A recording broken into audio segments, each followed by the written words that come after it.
नमस्कार, आपण पाहतो आहात युग बदल न्यूज मराठी। कामगारांना मतदानासाठी भरपगारी सुट्टी, सहाय्यक कामगार आयुक्तांचे आदेश।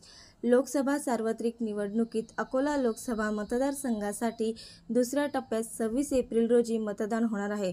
नागरिकांना मतदानाचा हक्क बजावता यावा यासाठी राज्य शासनाने अधिसूचनेद्वारे मतदानाच्या दिवशी सार्वजनिक सुट्टी जाहीर केली आहे। अकोला लोकसभा मतदारसंघातील सर्व कामगारांना मतदानाच्या दिवशी मतदान करण्यासाठी भरपगारी सुट्टी घ्यावी असे आदेश सहाय्यक कामगार आयुक्तांनी जारी केले आहेत। ही सुट्टी उद्योग, ऊर्जा व कामगार विभागाअंतर्गत येणाऱ्यांना, सर्व आस्थापना, कारखाने, दुकाने यांना लागू राहील।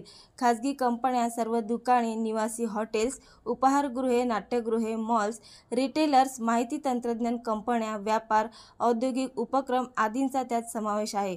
अपवादात्मक परिस्थितीत कामगार, अधिकारी, कर्मचाऱ्यांना सुट्टीऐवजी कमीत कमी 2 ते 3 तासाची सवलत देण्यात येईल। मात्र त्यासाठी आस्थापना किंवा कारखाना मालकाने जिल्हाधिकारी किंवा महापालिका आयुक्त यांची पूर्व परवानगी घेणे आवश्यक राहील। मतदानासाठी सुट्टी किंवा पूर्व परवानगी न दिल्यास आस्थापनाधारकाविरुद्ध कारवाई करण्यात येईल असा इशारा देण्यात आला। नवीन अपडेट मिळविण्यासाठी चॅनलला लाईक आणि सबस्क्राईब नक्कीच करा।